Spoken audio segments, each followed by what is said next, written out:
Onto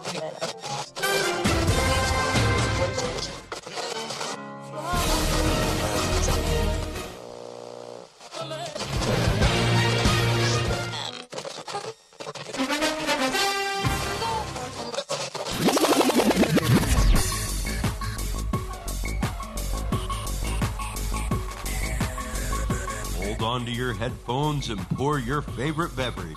It's time for the Kickin or Stickin Fantasy Football Podcast. Now, fresh off the sidelines, your host, Matt McPeak.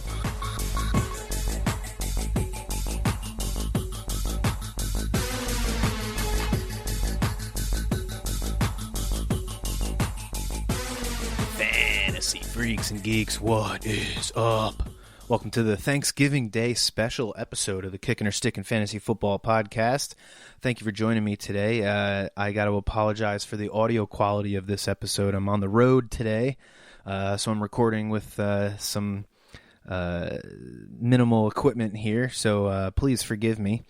But yeah, we got 3 Thanksgiving Day games going on here. I got some prop bets that I'm going to be looking at. Not all of the numbers are out as of right now because the Ravens-Steelers game still has some COVID question marks surrounding it, but I do have a couple props that I'm looking at. So yeah, let's get into these games here. The first one is going to be the Texans minus 2.5 at the Lions. The over/under's set at 51.5 right now. This is the battle of the expatriate defensive coordinators there, Romeo Crennel and Matt. Can't even think of Matt Patricia there. Probably the biggest injury concern we got in this game is Kenny Golladay. Hasn't played in 2 or 3 games now. Missed practice on Tuesday. I have him in my in one of my dynasty leagues, and he's been killing me because I traded for him earlier in this year, thinking that I was going to be getting myself a number 1 wide receiver, and it hasn't really worked out that way. But hopefully, he's good to go for this game. Duke Johnson hasn't done much over these past few weeks since gaining the starting running back role for the Texans. Ever since David Johnson went down with that concussion. But I don't know how you can sit him in this game. The Lions are absolutely atrocious against the run. They're in the top 2 or 3 as far as rushing yards allowed this season. So if you got Duke Johnson, give them another week here on Thursday night, or Thursday afternoon, really. Will Fuller's a must-start. I think Brandon Cooks has become a must-start in this offense. The Texans' tight ends, Jordan Atkins and Darren Fells, are both so incredibly inconsistent in Week 9. In a top 3 matchup for tight ends. Neither of them did anything.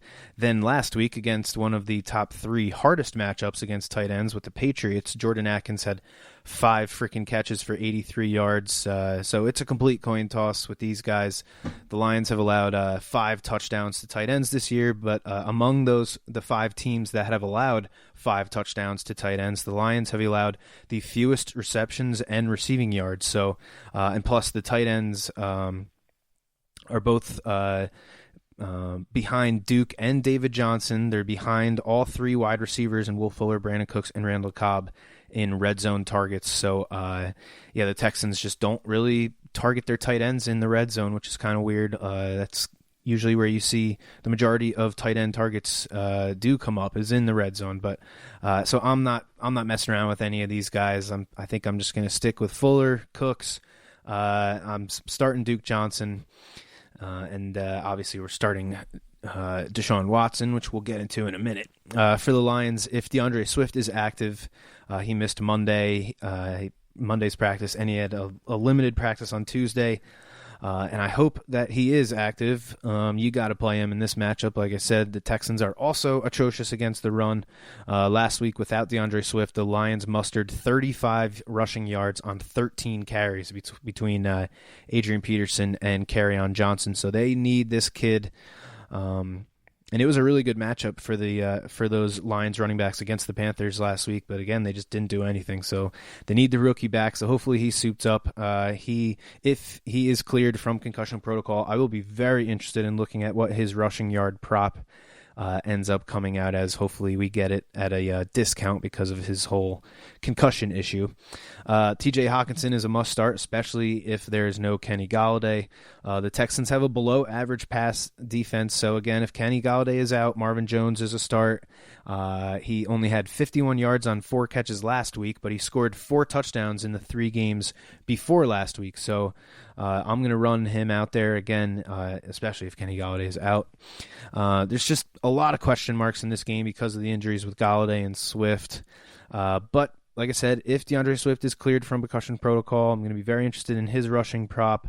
And Deshaun Watson has 25 rushes over the last 3 games, averaging 35 rushing yards a game over his last 5 games. His rushing yard prop right now is 31.5 yards, so I really like that one. I think I'm going to take the over on that. I also like his passing yard prop, 293.5. He's gone over that number 5 times this year. The Lions' run defense is so incredibly bad that really teams don't even bother throwing the ball on them. And they have some corners that are not the greatest. And I think this is a great matchup for the Texans. You know, they don't really run the ball that much. They have one of the highest passing rates in the NFL. So I think this is a great spot for the Texans to go out there and really put some points up on the board on Thanksgiving Day.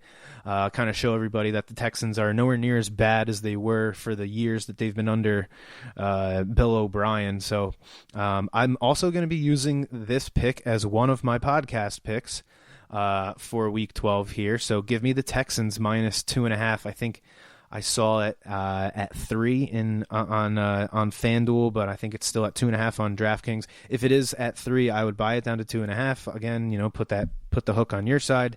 Only need to win by a field goal if you get it at 2.5. Whereas if at 3, a field goal win gives you a push, and ain't nobody wants a push on Thanksgiving. So that's going to do it for that game. Let's move on to the Washington football team getting 3 points at the Cowboys, 46.5 as the over-under. Terry McLaurin and Antonio Gibson are the must-starts for the Washington football team. I'm going to sit J.D. McKissic. He has a 4 yards per carry average, and the Cowboys have allowed, 4 yards per catch.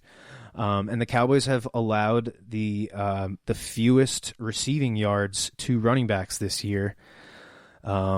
So, I'm sorry, I screwed that up. He has a 4 yards per carry average, and the Cowboys are getting better as far as their rushing yard defense. But like I said, the passing defense against running backs is really good for the Cowboys. So I think I'm going to sit J.D. McKissic because that's such a big part of his game there. So, yeah, sitting J.D. The Cowboys offense looked pretty good last week. Ezekiel Elliott had his first 100-yard game all year on 21 carries, also had a touchdown receiving. Washington's run D is nothing to worry about, so Zeke is definitely still a RB1 at home on Thanksgiving. I think we're gonna get the best of the Cowboys this week, coming off of a big win against the Vikings that they put up 31 points, I think. We're still playing Amari Cooper and CeeDee Lamb. I think we can safely say that Michael Gallup is clearly the number 3 guy as far as wide receivers go. I don't have any Cowboys wide receivers in any of my 9 fantasy leagues this year, but I would sit Michael Gallup if I did have him. He was 4th on the team in targets last week. Dalton Schultz was 3rd on the team in targets.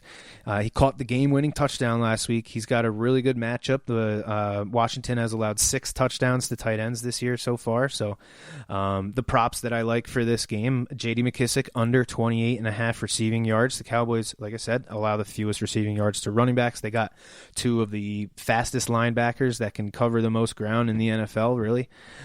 So, yeah, give me J.D.'s under receiving yards. Terry McLaurin over receiving yards. He's been one of the most consistent wide receivers this year, and I think they're going to need him to have a good game in order to stay in this one. And maybe Dalton Schultz anytime touchdown. I haven't pulled the trigger yet, but I think I'm leaning towards Dalton Schultz as the touchdown prop guy. And last but not least, we got the Baltimore Ravens getting 4.5 points right now at the Steelers. I was extremely surprised to see the rookie, J.K. Dobbins led the team in carries by so much last week. He had 15 for 70 yards and a touchdown, while Gus Edwards and Mark Ingram had 5 carries between the two of them for 8 yards combined. Dobbins also caught the only 2 RB targets last week. I don't know what to make of it. He's had the most upside of the 3 running backs in the past few weeks now because he's the most explosive, but this week it doesn't matter because J.K. Dobbins is out on Thursday night because of COVID.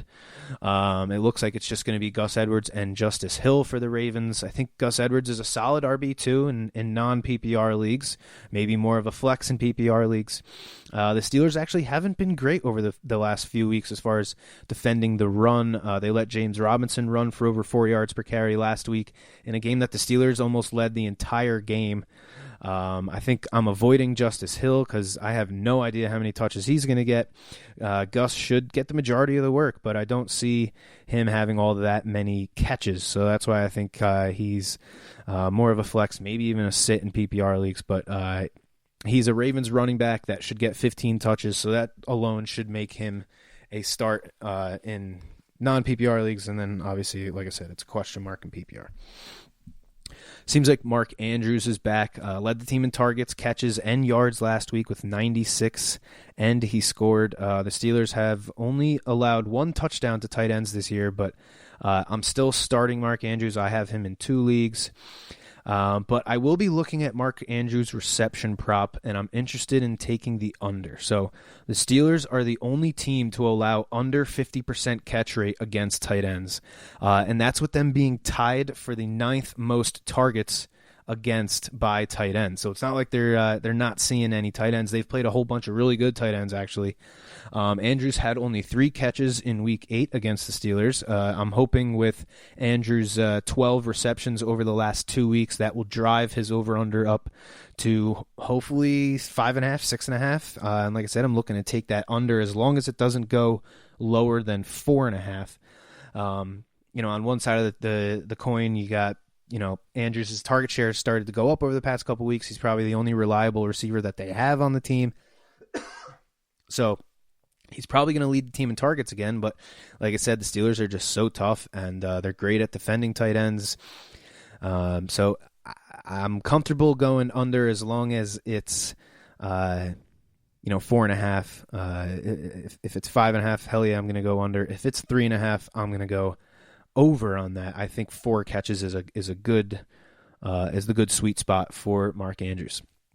And then last but not least, Dez Bryant was second on the team in targets last week and had the most receiving yards among the Ravens wide receivers last week, but I'm not starting any of these Raven wide receivers against the Steelers. They are just too good. So that's going to do it for the Thanksgiving Day episode. Thanks for tuning in. Make sure you check us out again tomorrow. I'm going to be doing another episode either later today or early tomorrow morning with all the other games for Week 12. So have a good holiday, stay safe, and enjoy the football games. And as always, may the fantasy gods be cruel to your opponents. You have been listening to the Kickin' or Stickin' Fantasy Football Podcast.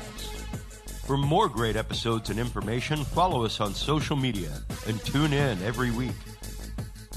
Kickin' or Stickin' is available on Google Podcasts, iTunes, iHeartRadio, Spotify, Alexa, Reach.tv, or your favorite podcast service. Kickin' or Stickin' is a proud member of the HC Universal Network family of podcasts. To find out more about this and other great shows on our network, visit us online at hcuniversalnetwork.com today. Fantasy football is fun, but gambling addiction destroys lives. If you or someone you love suffers from gambling addiction, please do not be afraid to seek help. The National Council on Problem Gambling operates the National Problem Gambling Helpline Network. Contact them today at 1-800-522-4700. Thank you for tuning in to the Kickin' or Stickin' Fantasy Football Podcast. Please remember to play responsibly and always look for your man downfield.